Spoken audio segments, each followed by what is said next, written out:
but it seems as though she spends too much money, and I don't know how to talk with her about this. I'm really frustrated about this. I want closeness, I want intimacy. This gets in the way. We have fights about this. That's what Cynthia and I are going to talk about here today on the C Note Show. You want to lead her, you want to offer safety and inspiration and sexual leadership, and you want long-term relationship and how to avoid pitfalls and repair things when they go wrong. Because loving and being loved is an art. That's what Cynthia and I teach, and we believe and we live. All of us want to feel connected. Last time on our last call, we talked about some guys are too good to their wife. Where's the line there? And today, wife spends too much money. How do I talk with her about this? Here's a couple of examples. So this one is from our forum. This man wrote, she made the financial decision without me to get out of her car lease and buy the car due to a situation with her miles being excessive. And in order to extend the warranty, she had to do so soon. This would require me to put down a large down payment, and now our monthly commitment for the car would go up 20% in order to finance the purchase. I told her we can't afford it, and she told me she'd already been planning to pay for it by getting a job. To preface, we both made the decision for her not to work to raise the kids, but we're in such a financial deficit, we can't afford for her not to work, especially if she does this with the car. And she already did this with the car as part of the story. I was literally about to consider getting rid of her luxury car and get a lesser car we can afford. She later called me back to apologize and recognize that her making such a large financial decision without me must have impacted me and likely didn't feel good. In the moment, I took it well and accepted her apology. Later in the night, I decided to vent my anger about her financial decision in front of the kids and told her I was planning to get rid of her car and get a car we can afford. She said no, and that it's still happening and that she's going to get a job. So it sounds like it's going really well. We we went our separate ways that night in haste, and she proceeded to put the kids to bed. I see how the 24/7 rule would have been helpful. So my 24/7 rule is wait at least 24 hours, and if you still feel like you need to bring something up or discuss it, then bring it up within the next 7 days, the 24/7. And he didn't do that. He just vented that evening, and he's kind of regretting it at this point. Here's another example. This is from Cora. I want to see what lay people out there post about and ask about. And this man says, my wife ignores what I say and keeps overspending. What's the right response? My wife is an overspender. She put us in debt more than once. Recently, she wanted to make yet another big financial decision. I said no. We had already talked about how we barely could make this month because of her overspending. She said she was going to buy it anyways and laughed. I said that she shouldn't. She bought it anyways. I told her to cancel the order. She said no. I'm not sure what my next move is. I've never been all for, quote, men need respect kind of thinking, but I do feel that this is disrespectful. I just don't know what to do. There's nothing I can do. Divorce is not an option, he says. She keeps saying she will repay me by doing sexual things. I know they probably won't happen. Okay, so I'd love to have a couple of men chime in. I saw a bunch of guys come in. More, it's good to see you here. Of course, Caesar came in, Anwar, Ian, love to see you guys. Uh, yeah, Andrew's here too. All these guys that have been here before the call too. Love to see you guys. So who can relate to this? My wife spends money. I don't know what to say. How do I talk with her about this? Come on in and share a story or a situation. Unmute yourself. Come on in. Problems you don't have a wife, you separate. You said you're separated? Yeah, she kicked me out at Christmas. Is this where your wife is dating another man and you're taking care of the kids whenever she wants? Is that your story? Yeah, and running also, and then there's money involved now as well. Okay, so yeah, what would be the one question you'd want to have sorted today? What are you hoping to learn today? About her spending money and leaving me with no money because I'm going out to work and she gets child maintenance and all that there from my week's wages. And I can't barely afford rent. I have asked her to reduce her money and all that there and different things. But she won't listen to me, and I have now to go for a second job till keep myself above water. She won't listen to me. Is there any way around this I can say to her, stop taking so much money from me, and it's automatically done out my week's wages, but she won't listen to me. I've asked her to stop taking so much, to reduce it, but she won't listen. Thanks for starting us off. Yeah, I totally understand. They're not even in the same home anymore. He's faced to get a second job now. He's asked her to stop, not stopping. So we'll circle back around, certainly. Where have you been challenged with money and maybe her spending? And how do you talk about this? Okay, I'll go. Yeah, Andrew, go for it. So I'm kind of the opposite, actually. In the history of our marriage slash relationship, I was the one that may had the majority of the money for the household. And then when we got to a point where there was a lot more bigger things made or maybe splurges happening, I was the one doing the splurging or the spending, Sure. more so than her. I think a lot of that had an adverse effect on our relationship as well. Looking back at it now, I treated it very differently than I probably would now. I didn't so treat it as a relationship type spending. I treated it as my spending versus her spending. But then when we got to the point of making a big decision like buying some land or working towards better cars or things like that, I would take into consideration talking with her about it. But ultimately, I had the final say because it was always in my head that I had the greater financial slash burden slash also income. When we got to a point where we really focused on our relationship together, sans all of that, it was about the time when she started to make a lot more than me. And so she almost held that over my head, where then she was the one that felt like she needed to make those decisions now without my input. And if I still carried on the same way I did before, I was shunned really bad. Hmm. So it was like a switch of, and it wasn't even talked about switch. It just kind of happened. The switch just kind of all of a sudden went, and now that she has her money, I, my communication didn't matter, Yeah. which Did was, you ever, did you guys ever talk about this question, Andrew? What does money mean? What does money mean to you? What does money mean to her? What's the role of money in our life? Did you ever have that conversation with her?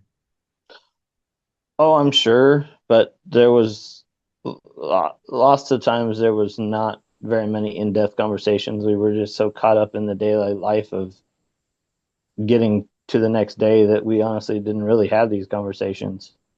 Um, One, because we really weren't in a spot to have a conversation about, hey, what are we going to do with our future about this stuff? It was all just consumed within the now, consumed within the week, consumed within the day. The small stuff was talked about, but anything big just never was discussed Mm. in depth. Yeah. Um, and I think that really got to a point where once she felt established, then we probably could have start having those conversations, but then they never happen. Mm. So I don't really know. It's just to me that that question that you posed in this topic is it's almost felt the opposite to me, and that was my gut reaction when that came up. Yeah, that makes sense. Absolutely. Especially depends on who's making the money and where we are with the kids and where we are in life. And yeah, thanks for bringing that up. Certainly, Andrew. Good. We'll talk about that. I want to talk with Cynthia here in a moment about power dynamics, what it feels like when, well, Tom was saying she doesn't listen to me, she's just spending. And Andrew was talking about seemingly the unspoken power dynamic of who's making the money flipped at some point. And so whose priorities then get acted out. And in the chat, Bill wrote, "My wife got pissed at me for spending money when I was the only one working. She claimed I didn't include her in the big financial decision." Question mark. That was the point in the way I wanted to do it. Right. So it feels like a power dynamic there too. So there's this idea, I found this meme the other day. There's an idea that many of us line up or we accidentally line up for comforting lies because they feel nice, that we don't have to confront ourselves. We just try to move forward as we feel like we're being a good man, and there's a lot of comforting lies that we're not aware of. And not a lot of us line up for the unpleasant truths. So you here, the men that are here, I also saw some more guys come in. Anwar came on in here too. You guys that are here, you want to know the unpleasant truths and you want to flesh out what the comforting lies are. And that's what Cynthia and I are going to talk about. So, what does money mean to you? What does money mean to her? Talk with us about what you've heard so far and the power dynamics of who's making the money and maybe behind the curtain of what a woman may be thinking in these dynamics. Talk with us about that. Yeah, and I so appreciate the examples shared, and it really hits me that there are there's the level one, there's the level two, and there's the level three of this. And absolutely at level one, there's so much instinctual energy going on. And what is a big component of instinct, of survival? It's power and who has the power. Unfortunately, I often experience that the feminine at level one with a sense of power can be very self-absorbed with it, and doesn't always see the bigger picture of survival, where the masculine might have an instinct of this is powerful for us to have financial ability, but I'm also looking at the horizon. I'm looking at the tribes walking by. I'm looking at the structure of where we live. And I feel like that's where that level one gets kind of mixed up in terms of how you see a woman respond when she has that feeling of power versus doesn't have that feeling of power. Yeah, and so keep going. What about level two when the two of you try to talk about it? And again, like Andrew was saying, maybe the man's spending too much money, so it could be the man or the woman. But when we try to talk about this, maybe old things come out, childhood patterns or unspoken resentments may come out, or well, I earn the money, so then therefore, talk with us about what healthy communication looks like for level two as far as power dynamics here. Yeah, and I would say, gosh, like what are we brought up to believe is really good around this? There is the healthy communication part. And then there's the idea of who has the veto. Uh, and again, I think when we want the feminine to be in level two around ideas of money and finance and survival, uh, she not only respects the veto, but then also has her own veto because there is a combined vision that she's pouring into with you, a vision of where you want your family to go, and she's bought into that vision with you. Uh, I think the level three aspect of this is also being very conscious and aware that absolutely she's going to struggle with feelings of power or disempowerment, that she'll never evolve beyond having some of those instinctual urges, and maybe would say the masculine does too, but there's a connection, communication about it, and a desire to be have financial wellness that's beyond just what we all are drawn to as human beings. Yeah, that vision and the deep conscious intimacy of level three that you're building together. It's not about just the instinctual need, but it's what are we growing together? How is this opening our heart together? Yeah, and I think so if the feminine is and women are so attuned to what do I have to give up or what do I get to have? And we could call that kind of self-absorbed.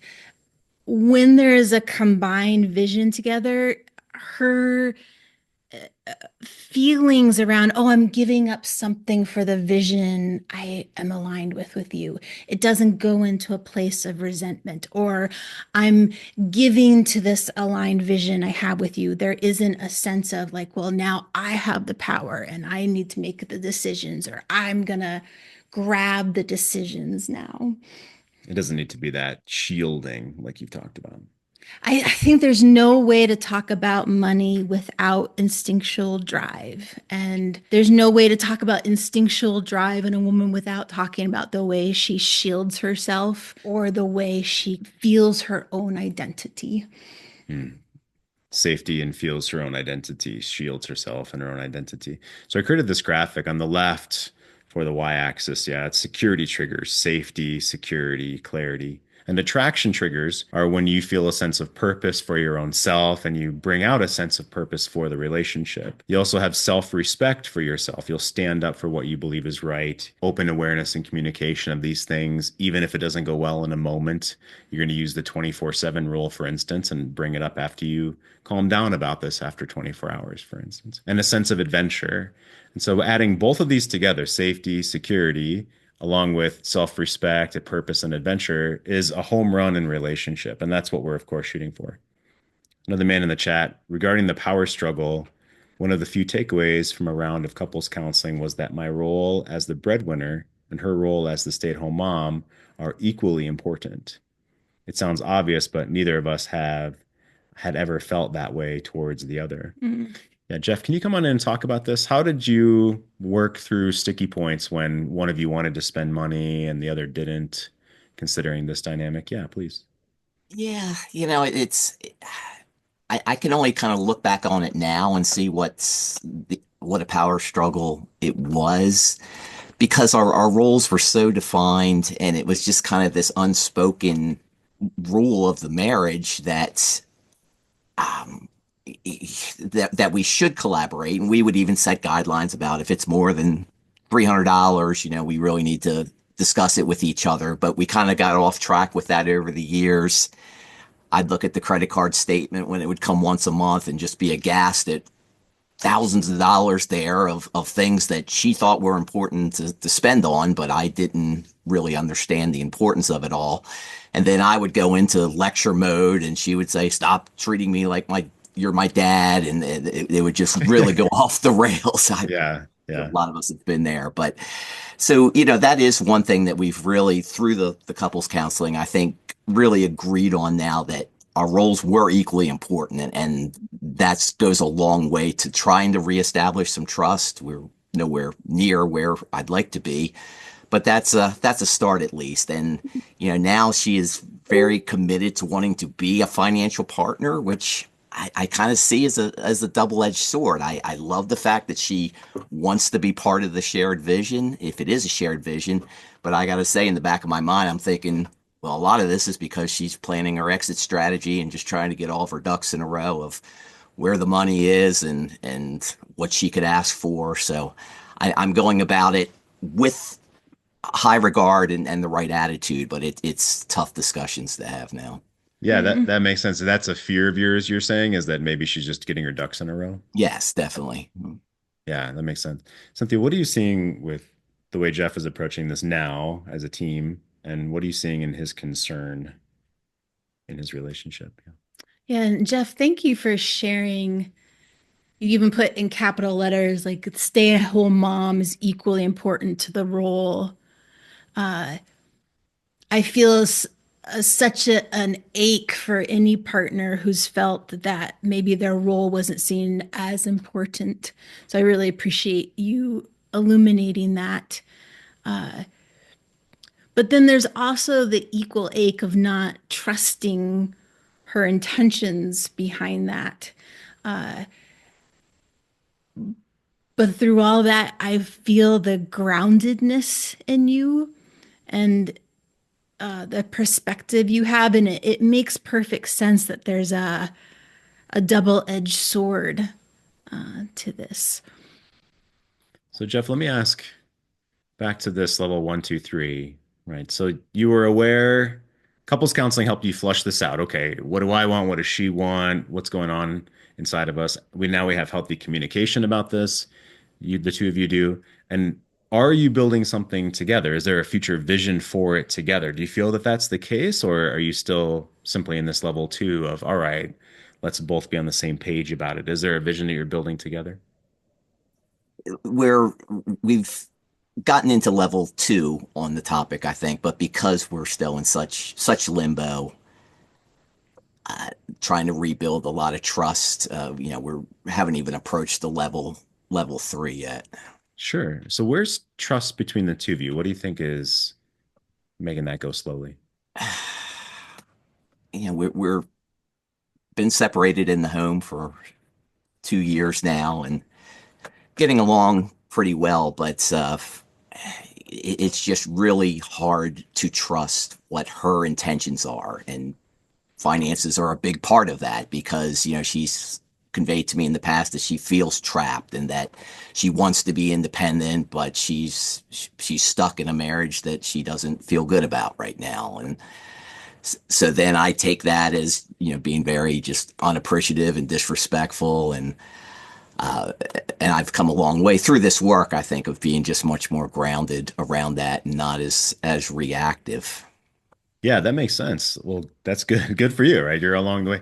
What do you think is next for you? Where's your edge within this work? Either it's within your own self, is it with her? Where do you think the edge is? Yeah, I've analyzed her many times over, but I'm really trying to shift the focus over to myself. And I've even told her that it's all I can do is just try to be the best version of myself and try to co-create with her a vision of what a 2.0 version of the marriage could look like. And we both claim to be outcome independent, and I think I truly am, but I'm still skeptical of that she's truly outcome independent. I think she's probably made up her mind and she's just biding her time. Mm. Hmm. Well, what would change for you one way or the other if she's just unsure versus if she's just biding her time? What would change for you the way you're acting day to day, week to week? It's I wouldn't say I would be changing very much. I want to try to be the stable, consistent present in the house right now, especially with our 3 kids. So, but I have started to apply what I hope is the good pressure of, here's what I'm doing to try to work on myself. Here's where I see our marriage going. But she shuts off and she just will not be committed to saying anything that in terms of I want to work on the marriage together. Sure. Okay. So what would you want to happen? What would be the small behavior that you would like to happen for her to say this grandiose, yeah, I want to work on the marriage, or to just spend 15 minutes together and enjoy the 15 minutes? What would you want next? Yeah, I am looking for little bits of attention like that. But she's so walled off that I think she just doesn't want to create any kind of false hope or the wrong mixed message because she knows I'm probably still hanging on a lot of hope that things can change. And at least at this point, she's still not going there. She That makes sense. So what are you doing? Are you inviting her once a week to have coffee with you, to go for a walk with you? What's kind of the action look like? Yeah, just it's still centered around the kids, but even just doing an activity with the kids or even school related to me is a step in the right direction that we are jointly attending the school meeting and have equal regard for what the outcome needs to be there. And but I can't ask her out on a date or anything, and definitely nothing in the realm of intimacy is even in the question. That makes sense. Okay, so it's more of let's not hurt each other. Let's try to have let's try to have a kosher moment and go to a parent meeting, parent teacher meeting without having a fight or something, without hurting each other. Is that kind of where you're at?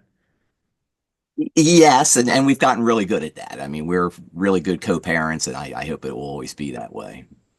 Okay, yeah, that makes sense.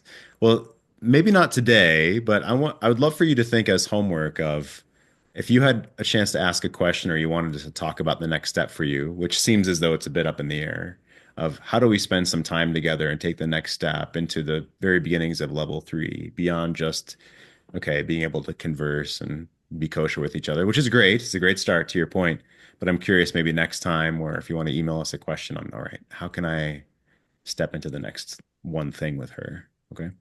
Yeah, Gotcha. that's where I'm stuck right now because I'm not afraid of the rejection, but she's put up some pretty solid boundaries around that, and it, I'm very resistant to trying to jump over those castle walls that she's put up. Yeah. Okay. That would be a great topic for our next call is, we seem to be able to talk all right now, but she's got some big walls. I don't know how to invite. I don't know what to do to move forward. Yeah. Yeah. Cool. Thanks, Jeff. Good stuff. Thank you. Thank you. Appreciate it. Yeah.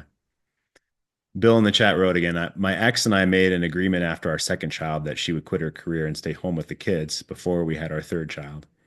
I distinctly recall saying to her that the majority of the childcare would fall on her if we did. She agreed to the deal and then later broke it. And then later broke it and left. So the deal, Bill, are you able to come in?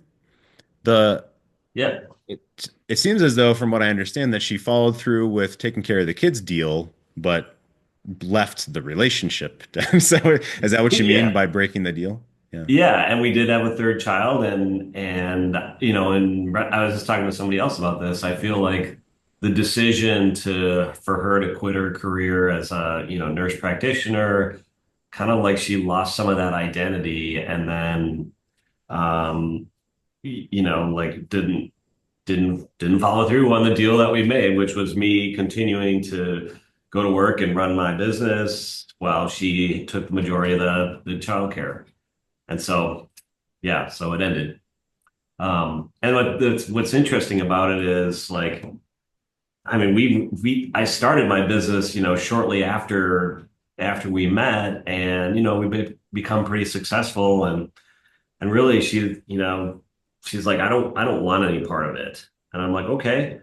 And she didn't really, after during divorce, she didn't really take it, more than she was, basically the state said she had to have, which I was grateful for, but it was just kind of like, well, how am I supposed to manage that? Like, you didn't want to be part of success? Okay.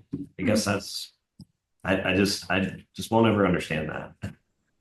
And I'm grateful that she didn't, like, clean me out. Sure, sure. Well, so let me ask Cynthia about the identity piece. So he said he was mentioning identity. She sort of lost her identity. You said the word identity earlier. What is it about making a deal and then it seems as though it changes later? What was she maybe not aware of within her own identity, the way she saw herself with her own self within the world? Yeah, and that I can imagine having someone on your team who suddenly throws the baton out uh, is excruciating to watch because it feels like she lied. Uh, if I go into that need for identity for a woman, that which again kind of goes to that level one survival feeling. When she made the agreement, I'm sure that it aligned with her identity of being a mom and we're together on this path together and there's small kids and that's so encompassing. And then when that shifts, she can absolutely feel an entirely different identity within herself or feel a lack of, oh, I'm a woman. What does this mean for me in the world? Am I beholden for someone else for my survival? And it's uncomfortable to share how quickly her identity can change. But I guess if I dip back into every time a woman's claiming an identity, it feels like her survival. And that's why it could come across as so obtuse and so uncaring to what was originally agreed upon. Yeah, that's exactly right. In fact, she put it the way she put it to me. I was like trying to explain to her. I'm like, but you're my people, and she's like, you're not my people. Ugh. Wow. Okay, after 20 years. Okay. Right. Yeah. And that's the pain of this, certainly, is when something changes and it rips away what we thought was going to be there forever. Certainly. Yeah. Yeah. Thanks for coming in, Bill. Speaking of feeling like ripped away forever, we're gonna go back to Tom here in a second. By the way, if you're watching this and if you're not subscribed, click subscribe. If you like the stuff, click like. And if you want to reach out to us directly, go to our website, greatmenmovemountains.com, right? We've got free things, we've got paid coaching. Certainly reach out to us. So Tom, you able to come back in?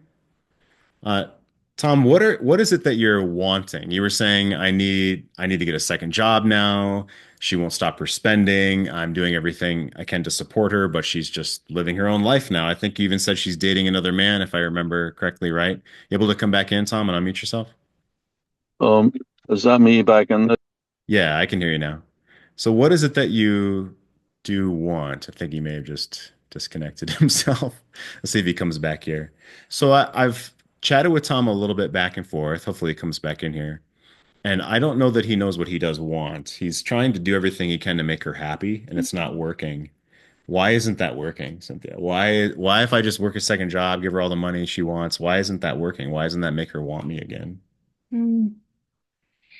Yeah, because in that situation,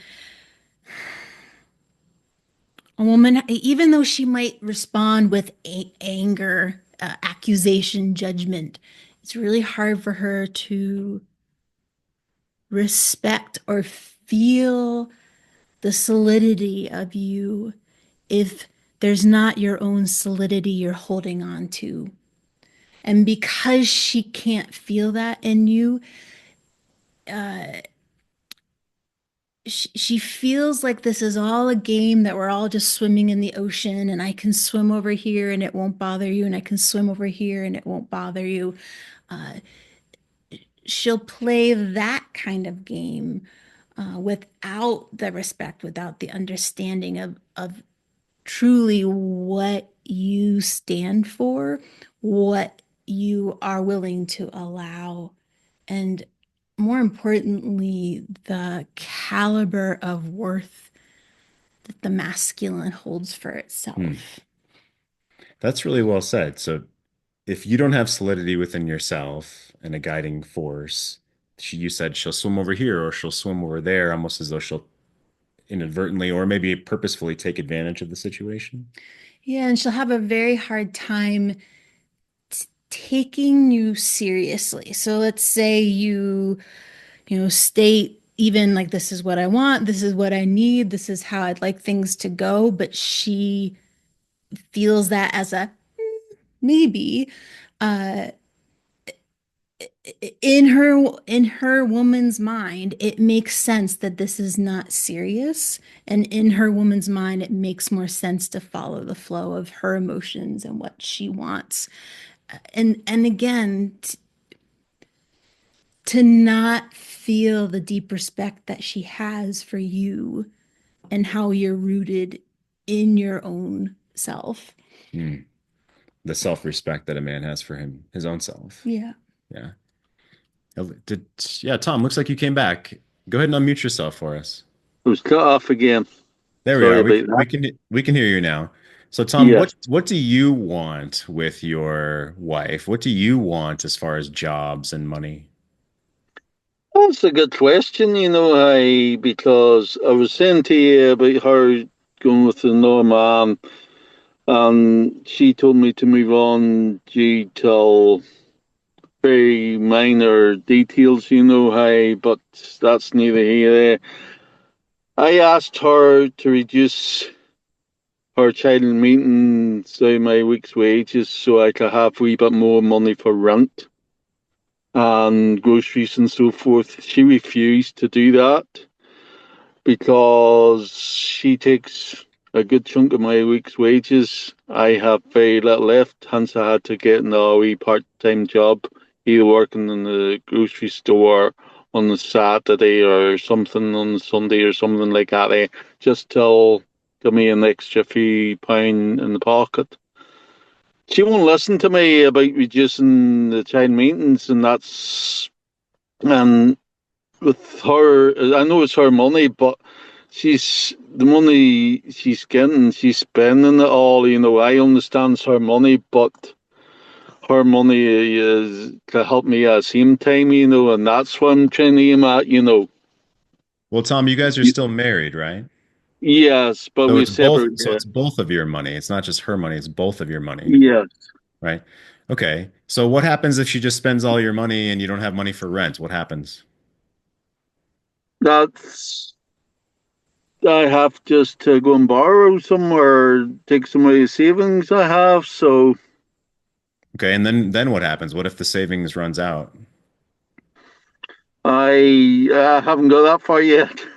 Okay, well, it's time to think that far ahead, Tom, right? No, Yeah, and we got to work our way backwards. Sometimes we have to work from the end to where we are now. We yes. we have to think about if we keep going the way things are, then what's likely to happen? And what's likely to happen is you're going to be broke and you can't pay rent, and Mm-hmm. then what? And that's not good. You'd be And yeah, nice. yeah, then you can't be a solid man and father for your kids. So it's not just Yep. about you, it's about your kids too, and you being a father for them, right? Mm-hmm. Okay, so at what point will you do something Realize that. different? What's that? What point will I realize I do something different about this? Yes. That's a good question. I'm not sure. I never thought that far ahead until you mentioned it. So Okay, that's your homework. So I want you to yeah. think about, right, I want you to think about 1 year from now or 2 years from now. And imagine talking to your future self. And your future self Mm, says, well, if we don't change what's happening now, this is likely what's going to happen. So, hey, Tom mm, of today, Tom of 2025, we need to look at this in a different way. We need to think farther ahead. So, what are we going to mm. change here? That's your homework I want you to write for me and post it into the Yeah. forum. Post it in the Yes, I forum will. for men to respond to. I will. Thank you very Okay. much. Yeah, I'm glad you're here, Tom. Certainly. Thank. Cynthia, to round us out for today, we just have another minute. If you would say a little more about how a woman feels a man's either solidity or lack of solidity within himself, how she doesn't take it seriously if he doesn't take it seriously, not in anger or in a mean way, but what do you mean by seriously if he doesn't take his own values seriously? I feel like she comes by that inclination honestly because women with other women, they might say something, but it's a comment in the moment, or they're very attuned to, hey, when the emotion changes with each other, something will shapeshift and it will be a whole different story. And so she kind of goes with the sway and the water of that. And so she can automatically assume that you work the same way if she doesn't feel in you that there's something really different here, that there's a self-worth and a power that you have that comes from you that has nothing to do with anyone else's opinion or even the external circumstances, that that is solid and sure, and what you say from that place is solid. And so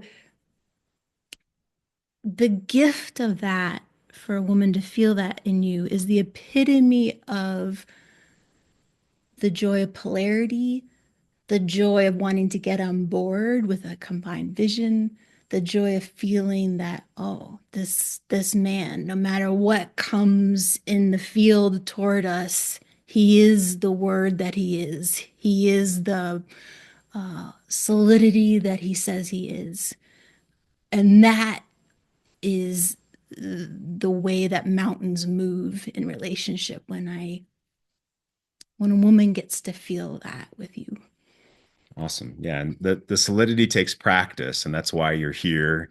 That's why you're here to ask questions and see these stories and talk with us. And we appreciate you being here, Cynthia. That was great. So the next C Note show calls in 2 weeks. If you have questions, post in the forum, email me, right? Reach out to us. We love you guys being here. See you next time. Ciao, guys.